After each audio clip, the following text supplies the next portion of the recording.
सरकार नया आपराधिक कानून लागू करने जा रही है।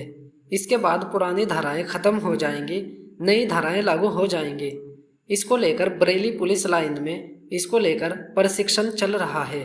वहीं अधिवक्ता भी नए कानून की किताबें पढ़ रहे हैं। आप पुलिस कर्मचारी या अधिवक्ता भले ही ना हो, लेकिन भारतीय दंड संहिता आईपीसी की 302, 307, 376 जैसी धाराओं का मतलब बखूबी जानते होंगे। हत्या या हत्या का प्रयास, दुष्कर्म की प्रचलित ये धाराएं अब 1 जुलाई से दफा की जाएंगी। सरकार नया कानून लागू करने जा रही है। 1 जुलाई से भारतीय दंड संहिता आईपीसी, भारतीय दंड प्रक्रिया संहिता सीआरपीसी खत्म हो जाएगी। इसके बदले भारतीय न्याय संहिता बीएनएस, भारतीय नागरिक सुरक्षा संहिता बीएनएसएस लागू हो जाएगी।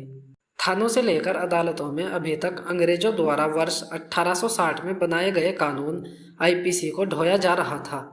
इसी के तहत रिपोर्ट दर्ज होती थी और अदालतों में सुनवाई होती थी। किसी भी एफआईआर को देखें तो उसमें सबसे पहले भारतीय दंड संहिता 1860 ही लिखा होता था। 1 जुलाई से इसकी जगह एफआईआर में भारतीय न्याय संहिता लिखा मिलेगा। आईपीसी में 511 धाराएं थी, जबकि बीएनएस में 358 धाराएं हैं। बरेली पुलिस लाइन में इसको लेकर प्रशिक्षण चल रहा है। वहीं अधिवक्ता भी नए कानून की किताबें पढ़ रहे हैं। हत्या के लिए अभी तक धारा 302 के तहत रिपोर्ट दर्ज होती थी, लेकिन 1 जुलाई से धारा 103 के तहत रिपोर्ट दर्ज होगी। दुष्कर्म की धारा 376 की जगह मामला अब धारा 63 में दर्ज होगा।